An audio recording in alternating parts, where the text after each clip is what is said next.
ಕರಾವಳಿಯಲ್ಲಿ ಮಳೆ ಆರಂಭವಾಗಿದೆ. ಮುಂಬರುವ 3-4 ದಿನಗಳಲ್ಲಿ ಭಾರಿ ಮಳೆ ಆಗುವ ಒಂದು ಎಚ್ಚರಿಕೆಯನ್ನು ಹವಾಮಾನ ಇಲಾಖೆ ನೀಡಿರುವಂತದ್ದು. ಈ ಹಿನ್ನೆಲೆಯಲ್ಲಿ ಮಂಗಳೂರು ಹೊರವಲಯದ ಕೆತ್ತಿಕಲ್ನಲ್ಲಿ ಮತ್ತೆ ಭೂಕುಸಿತದ ಆತಂಕ ಎದುರಾಗಿದೆ. ನಾನೀಗ ಅದೇ ಭಾಗದಲ್ಲಿದ್ದೀನಿ. ಮಂಗಳೂರು ಹೊರವಲಯದ ವಾಮಂಜೂರಿನ ಕೆತ್ತಿಕಲ್ ಪ್ರದೇಶ ಇದು ಕಳೆದ 5-6 ವರ್ಷಗಳಿಂದ ಭಾರಿ ಸುದ್ದಿ ಆಗ್ತಾ ಇದೆ.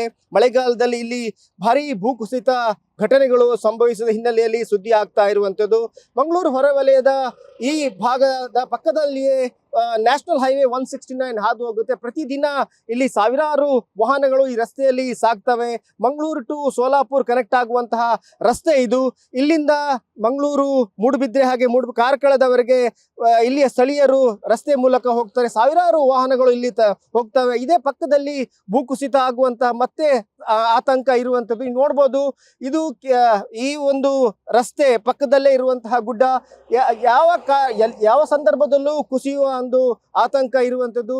ಭಾರಿ ಮಳೆ ಆದ್ರೆ ಯಾವ ಕ್ಷಣದಲ್ಲಾದ್ರೂ ಈ ಒಂದು ರಸ್ತೆಯ ಪಕ್ಕದಲ್ಲಿರುವ ಗುಡ್ಡ ಕುಸಿಯುತ್ತೆ. ಯಾಕಂದ್ರೆ ಕಳೆದ ವರ್ಷ ರಾತ್ರಿ ಹೊತ್ತು ಏಕಾಏಕಿ ಕುಸಿದ ಹಿನ್ನೆಲೆಯಲ್ಲಿ ಈ ರಸ್ತೆಯಲ್ಲೇ ಸಾಗ್ತಾ ಇದ್ದಂತಹ ಆಟೋ ರಿಕ್ಷಾ ಅಪಾಯಕ್ಕೆ ಸಿಲುಕಿತ್ತು. ಆಟೋ ರಿಕ್ಷಾದ ಮೇಲೆ ಮಣ್ಣು ಕುಸಿದು ಬಿದ್ದಿತ್ತು. ಆದ್ರೆ ಪ್ರಾಣಾಪಾಯದ ಜನ ಬದುಕಿದ್ರು. ಯಾಕಂತ ಹೇಳಿದ್ರೆ ಇಲ್ಲಿಯ ಜನ ಬಂದು ರೆಸ್ಕ್ಯೂ ಮಾಡಿದ್ರು. ಈ ಹಿನ್ನೆಲೆಯಲ್ಲಿ ಈ ಬಾರಿ ಕೂಡ ಭಾರಿ ಒಂದು ಭೂಕುಸಿತ ಆಗುವಂತ ಆತಂಕ ಇದೆ. ರಸ್ತೆಯ ಪಕ್ಕದಲ್ಲೇ ಇರುವಂತಹ ಒಂದು ಗುಡ್ಡ ಇದು.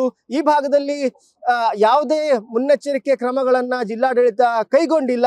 ಇದ್ರ ಬಗ್ಗೆ ಮಾತಾಡ್ಲಿಕ್ಕೆ ನಮ್ಮೊಂದಿಗೆ ಸ್ಥಳೀಯರಿದ್ದಾರೆ, ಮಾತಾಡ್ತೀನಿ.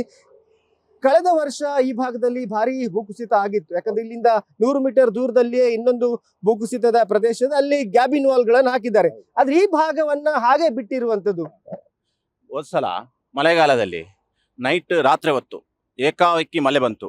ಮಳೆ ಬರುವಾಗ ಇಲ್ಲಿ ಪ್ರತಿನಿತ್ಯ 24 ಗಂಟೆ ವಾಹನಗಳು ಓಡಾಡ್ತಾ ಇರ್ತವೆ. ಬರ್ತಾ ಇರುವಾಗ ಸಡನ್ ಆಗಿ ಭೂಕುಸಿತ ಸ್ಟಾರ್ಟ್ ಆಯಿತು. ಆವಾಗ ಒಂದು ಆಟೋ ಕೂದಲ್ ಏರಿಯಲ್ಲಿ ಪಾರಾಗಿದ್ದು.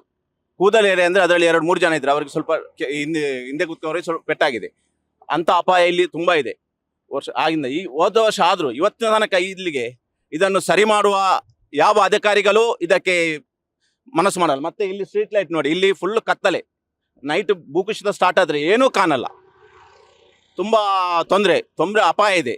ಇಲ್ಲಿ ಚಿಕ್ಕ ಇನ್ನು ಸ್ಕೂಲು ಗಾಡಿ ಎಲ್ಲ ಹೋಗ್ತದೆ. ಏನಾದ್ರೂ ಇದಾದ್ರೆ ತುಂಬಾ ಪ್ರಾಣಾಪಾಯದ ಪರಿಸ್ಥಿತಿ. ಯಾಕಂದ್ರೆ ಈ ಭಾಗದಲ್ಲಿ ಕತ್ತಲೆಯಲ್ಲೂ ಕೂಡ ರಸ್ತೆಯಲ್ಲಿ ಭಾರಿ ವಾಹನಗಳು ಹೋಗಾಡ್ತವೆ. ಆದ್ರೆ ಕರೆಂಟೇ ಇಲ್ದಿದ್ರೆ, ಲೈಟ್ ಕಂಬಗಳಿದ್ದಾವೆ, ಆದ್ರೆ ಕರೆಂಟ್ ಇನ್ನೂ ಕನೆಕ್ಷನ್ ಕೊಟ್ಟಿಲ್ಲ. ಎಷ್ಟು ಬೇಜವಾಬ್ದಾರಿ ಅಲ್ವಾ? ತುಂಬಾ ಬೇಜವಾಬ್ದಾರಿ. ಯಾಕಂದ್ರೆ ನೋಡಿ, ಇವರು ಮಾಡುವ ಕೆಲಸ ನಿಜವಾಗಿ ಮಳೆಗಾಲ ನಿಂತ ಮೇಲೆ ಇವರು ಸ್ಟಾರ್ಟ್ ಮಾಡ್ಬೇಕು. ಇವರು ಮಳೆಗಾಲ ಪ್ರಾರಂಭ ಆಗುವಾಗ ಕೆಲಸ ಸ್ಟಾರ್ಟ್ ಮಾಡ್ತಾರೆ. ಯಾವುದನ್ನು ಒಂದು ಫಿನಿಶ್ ಮಾಡ್ಕೊಂಡು ಬರ್ತಾ ಇಲ್ಲ. ಅಲ್ಲಲ್ಲಿ ಅರ್ಧ ಕೆಲಸ ಮಾಡ್ಕೊಂಡು ಇವತ್ತಿಗೆ ಈ ಅನಾಹುತಕ್ಕೆ ಇವರೇ ಕಾರಣ. ಈ ಕಾಂಟ್ರಾಕ್ಟ್ ಕಲೆ DBಯಲ್ಲಿ ಇದೆಯಲ್ಲ, ಅವರೇ ಕಾರಣ ಇದಕ್ಕೆಲ್ಲ. ಇದಿಷ್ಟು ಇಲ್ಲಿಯ ಜನರ ಆತಂಕ. ಯಾಕಂತ ಹೇಳಿದ್ರೆ ಈ ಭಾಗದಲ್ಲಿ ಈ ಗುಡ್ಡಕ್ಕೆ ಸಿಮೆಂಟ್ ವಾಲ್ ಅನ್ನ ನಿರ್ಮಿಸಿ ಪ್ರೊಟೆಕ್ಷನ್ ಅನ್ನು ಮಾಡಲಾಗಿತ್ತು. ಆದ್ರೆ ಈ ಭಾಗದಲ್ಲಿ ಮತ್ತೆ ಭೂಕುಸಿತ ಆದ ಕಾರಣ ಈ ಗೋಡೆ ಕೂಡ ಕುಸಿದಿರುವಂತದ್ದು. ಜಿಲ್ಲಾಧಿಕಾರಿ ಈ ಭಾಗಕ್ಕೆ ಭೇಟಿ ನೀಡಬೇಕು, ಮತ್ತೆ ಇಲ್ಲಿಯ ಅಪಾಯವನ್ನ ಪರೀಕ್ಷಿಸಬೇಕು ಅನ್ನೋದು ಇಲ್ಲಿಯ ಜನರ ಒತ್ತಾಯ ಆಗಿದೆ. ಕ್ಯಾಮರಾಮನ್ ಪ್ರಶಾಂತ್ ಅವರೊಂದಿಗೆ ಕಿರಣ್ ನ್ಯೂಸ್ ಫಸ್ಟ್, ಮಂಗಳೂರು.